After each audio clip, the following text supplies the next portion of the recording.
నమస్తే welcome to our voice నేను journalist నవత కాంగ్రెస్ కార్యాలయంలో లైంగిక వేధింపులు బలవంతంగా మత మార్పిడి చేయడానికి ప్రయత్నం జరుగుతోంది ఇది నేను చెప్తున్న మాట కాదు ఈ వీడియో చూస్తే మీకు చాలా క్లియర్ కట్ గా అర్థమవుతుంది ఒకసారి వినండి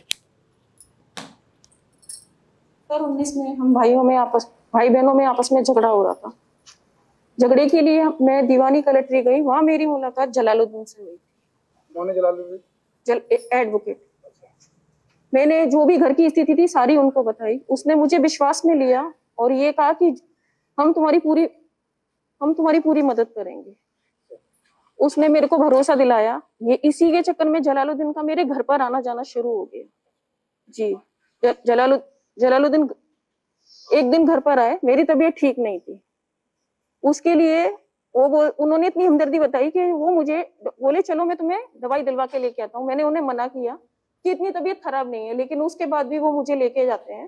वो मुझे कलेक्ट्री से पहले कांग्रेस कार्यालय है वहां लेकर जाते हैं। वहां उन्होंने मुझे पिस्तौल दिखाई और मेरे साथ इन्होंने गलत काम किया और करने के बाद में ये बोलते हैं ये तू किसी को भी मत बोलना, मैं तेरे को जहां रहती है वहां तुझे बदनाम कर दूंगा, क्योंकि मैं एक वकील हूँ और मेरी बहुत बड़े बड़े लोगों से पहचान है। ये चीज मैंने किसी को भी अपने घर में नहीं बताई और उसने ये चीज का फायदा उठाकर मेरे घर में कुछ टाइम के बाद में आता है और उसने देखा घर का माहौल ठीक है, फिर उसने वही हरकतें मेरे घर में आकर करना शुरू कर दिया। ये सब उसने मेरे घर में आकर शुरू कर दिया। उसके बाद में हम लोग बहुत परेशान हो गए। हम लोग इतने परेशान हो गए कि हमें समझ में नहीं आ रहा कि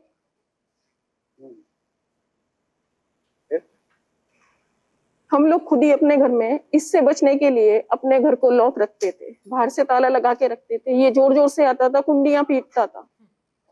हमारे घर में ही आके इसने क्या किया, नमाजें पढ़ी, मुझे पढ़वाता था, बोलता था रोजे रखो, फिर मारता पीटता था। ये सब नहीं करते थे तो मारता पीटता था। अच्छा जी, इसने एक बार तो मैं लड़की को भी मारा। फिर ये मारता पीटता था।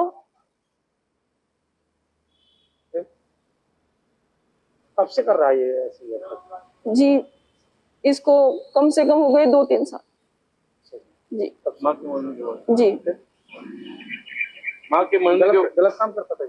बहुत गलत। ये सबसे ज्यादा मेरे पे कब हुआ, जब मेरी माँ खत्म हो गई। माँ खत्म हो जाने के बाद तो इसने पूरे घर में कब्जा जमा लिया, क्योंकि मेरे घर में सिर्फ मैं और मेरी बेटी रहते थे। इसने पूरे घर में इस तरह से उड़ा लिया कि ये मेरे घर में खाना खाना, उठना बैठना, हर चीज इसने वहीं पर ही कर ली। और जब हम इससे थोड़ी देर भी घर पर नहीं मिलते थे तो ये बहुत गुस्सा हो जाता था और कहता था तुम लोग कहाँ गए थे। और इतना हम लोगों को इसने इतना टॉर्चर करके रखा हुआ था कि हम ये चीज किसी को बोल भी नहीं सकते थे। घर पे छोड़ना पड़ा था? हमें मेरी बेटी के एग्जाम थे, उसके लिए मैं यहाँ से अपने पति के पास चली गई। मेरे को होटल में रुकना पड़ा और मैंने अपनी बच्ची के एग्जाम भी 15 दिन तक होटल में रुक के दिए, सिर्फ इस आदमी के डर से। सिर्फ इस आदमी ने बहुत प्रताप देते। చూశారు కదా కాంగ్రెస్ కార్యాలయంలోనే లైంగిక వేధింపులకు పాల్పడ్డా కూడా పట్టించుకోలేదు. ఇది ఎక్కడ అంటే మీకు చాలా క్లియర్గా అర్థమై ఉండాలి. యూపీలోని ఆగ్రాలో వాడొక న్యాయవాది, ఇంకా కాంగ్రెస్ నాయకుడు, వాడి పేరు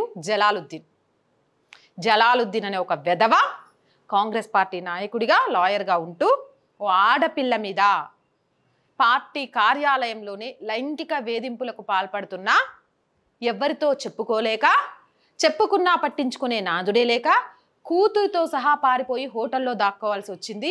వీడు చేస్తున్న చేష్టలని భరించలేకే ఆవిడ తల్లి మరణించినా కూడా అనుక్షణం భయంతో బ్రతుకుతోంది.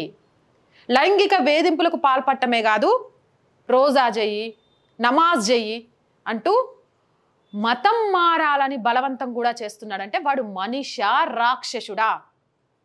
వీళ్ళ మతోన్మాదం కనకపు సింహాసనం మీద సునకమును కూర్చుండబెట్టినా మన పెద్దలు చెప్పిండ్రు కదా అది ఎక్కడ పోయి బొర్లుతుంది అని, అంతే ఉన్నారు వీళ్ళని తీసుకెళ్ళి ఏ సింహాసనాలు ఎక్కించి కూర్చోబెట్టినా కూడా ఆ సింహాసనాల మీద కూర్చున్నా వీళ్ళ బుద్ధి మారదు.